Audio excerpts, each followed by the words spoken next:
Harrison Ford entered the View studio with a quiet dignity.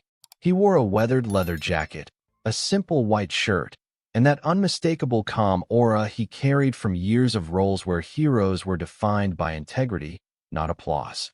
The audience gave polite applause, but there was a curious murmur too. When a legend walks in, people expect reverence, not confrontation. Whoopi Goldberg began in her steady, measured tone. She said, "We're honored today to have Hollywood icon Harrison Ford. He's here to talk about his new climate initiative and his recent advocacy for environmental justice. Harrison, welcome to The View." Harrison gave a slow, gracious nod. He said, "Thank you for having me. I appreciate the opportunity to speak about the future of our planet." The atmosphere was gentle, tranquil, almost solemn. The kind of conversation Harrison Ford had earned over a 50-year career.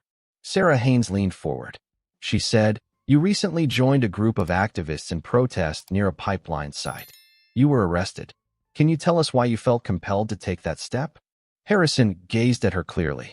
He said, "I felt compelled because I believe our generation, my generation, has pushed this planet too far. We've treated it like real estate, not a living system. I wanted to stand where the issue was happening, to be present, to say, this is bigger than headlines. It's about water, air, future." Joy Behar smiled benignly, but her eyes held calculation. She said, "It's admirable, but some say you're a privileged actor making a statement for free press. What do you say to critics who accuse you of performative protest?" Harrison nodded again. He said, "I understand that accusation. I don't believe all forms of protest are equal, but I also know that people don't always listen unless there's someone willing to put their body on the line. And if it matters enough, it's worth the risk." There was a calm in the room, one that Harrison held like ballast. No flashy theatrics, just conviction. Alyssa Farah Griffin added a question. She said, "The pipeline company said your arrest delayed critical infrastructure. How do you respond?" Harrison paused, thoughtful. He said, "I'm sorry if my actions caused delay, but I'm more sorry about the delay in action on climate itself. Waiting for permission is not a strategy. We need urgency." For nearly 10 minutes, the conversation flowed without friction. The tone was earnest. The audience watched, appreciative.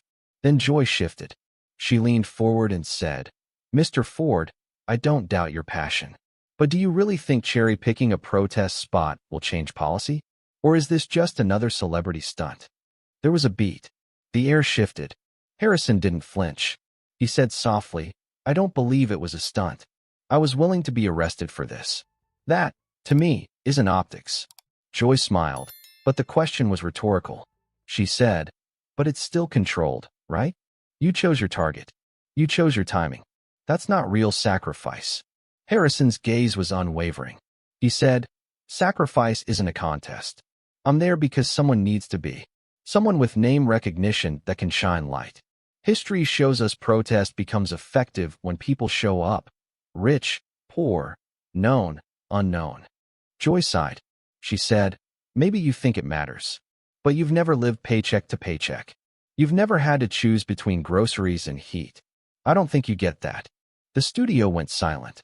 This was not as polite. This was something else entirely. Harrison sat up straighter. He said, "I respect that I don't know every hardship. I'm 81. I've had successive careers. I've had doors open for me that stayed closed for others. I'm trying to use what privilege I have to amplify voices who've been silenced." Joy leaned further in. She said, "So your arrest was just a spotlight, a feel-good moment. But the real work, the long slog, continues. And you'd rather talk about your hands getting cuffed than what happens after." There was tension now. Audience members shifted uncomfortably. Alyssa spoke quickly, trying to restore calm. She said, "Joy, maybe what Harrison means is that symbolic action has power. We've seen it in history." Joy brushed it off. She said, "Symbolism is cheap when it doesn't build systems. When the work remains undone, symbols crowd out solutions." Harrison's voice didn't raise, but it carried weight. He said, "Symbolism is the first brick in a foundation. Without a statement, there is no movement. Without movement, no change. You're quick to dismiss gestures, but slow to build alternatives. The studio light felt heavy. Joy's lips pressed together. This wasn't the gentle nudge of celebrity PR. This was discomfort. A thought ran through the minds of those watching. Maybe Harrison Ford wasn't here to be gentle, because the real burn was coming. And it wouldn't start with fireworks. It would start with truth. Joy Behar's face tightened as she listened to Harrison Ford's calm, yet unyielding words. She shifted uncomfortably in her chair, looking for impact while his resolve became more apparent. Joy said, "You speak of building, yet your statement made headlines, not fossil fuel alternatives. Isn't that optics over outcomes?" Harrison remained still, measured. He said, "Headlines get headlines. They draw attention. But attention isn't empty. It's a platform. It's where ideas begin. You can't build anything without first being heard." Sunny Hostin, who had been listening intently, broke in with a softer tone. She said, "But, Mr. Ford, platforms are fragile. What if your actions distract from the people who are actually fighting every day?" Harrison nodded thoughtfully. He said, "I share that concern. But it's not a contest. We don't have space for hierarchy when our homes are flooding, our skies are burning, and our future is slipping. We all need a voice, even if it's a famous one." Joy pressed on. She said, "Let's be honest. How much of this protest was about climate, and how much was about personal branding?" There was tension in the studio now, a tangible tightness. But Harrison didn't waver. His voice stayed even, low, deliberate. He said, "Ask any young activist if they wish I wasn't there, if they think I stole thunder. Their answer won't be that. They want momentum, not permission. And if my presence helps more people pay attention, that helps them, too." Joy leaned forward, voice soft now, sharper for composure. She said, "But there's also accountability. People say you do this a few days, you get praised, then you go back to comfort. Does that serve the cause?" Harrison met her gaze calmly. He said, "Accountability isn't a badge, it's a practice. I'm not above scrutiny. I'm not the only one accountable. Everyone in power, including this show, should ask the hard questions. But dismissing the effort because you think it's short-lived does a disservice." Joy swallowed. She said, "Your point is valid in theory, but I'm struggling to see it in practice. My worry is that moments like yours pacify anger and distract from sustained action." Harrison took a breath. He said, "I challenge you. Not my conviction, but my standards.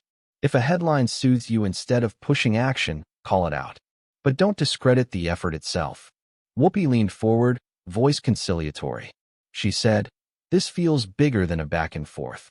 We're talking about responsibility, celebrity, politics, media. It's all tangled." Harrison nodded. He said, "It is. And it gets messy.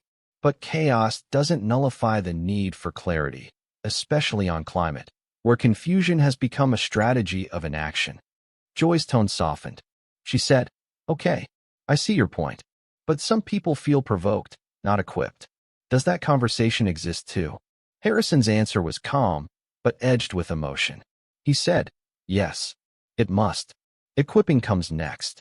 But first we must stop pretending that silence saves. It doesn't." The audience remained silent, drawn in by his sincerity. Joy sighed quietly. She said, "We've had folks here, experts, students, your climate group. They're doing the work you talk about." Harrison's voice didn't waver. He said, "Great. So let's support them. Let's amplify them. And let's expect results. Want to walk out of this studio with action, not applause." Joy paused. She said, "Are you asking us?" Harrison gave a slight nod. He said, "I am." The studio quieted. That moment hung longer than anything said before. Joy Behar looked at the other hosts, took a breath, then said softly, "So what do we do?" Harrison leaned in, earnest. He said, "Start this show by spotlighting one local project every week. Track funding where it goes. Hold polluters accountable live. Challenge policymakers here to commit, not soundbite. That's journalism. That's action." Sunny, thoughtful now, said, "That's not sexy. That's not trending." Harrison said, "It's sustainable. And it saves lives." Joy looked away for a long moment. She seemed to remember her own idealism from when she was younger, before cynicism hardened her tone. Joy said, "We'll do that. We'll try." Harrison offered a small nod, relief softening his face. He said, "That's all I'm asking." For a breath, it felt different. Real. The studio lights shifted slightly, signaling the end. Whoopi said, "Thank you, Harrison." This was impactful. He gathered his jacket, rising slowly. He said, "Thank you for the honesty." As he exited, Joy and Sunny exchanged a glance. Off-air, Joy whispered, "He gutted us." Sunny said, "He reminded us who we are." Harrison walked past them toward the exit.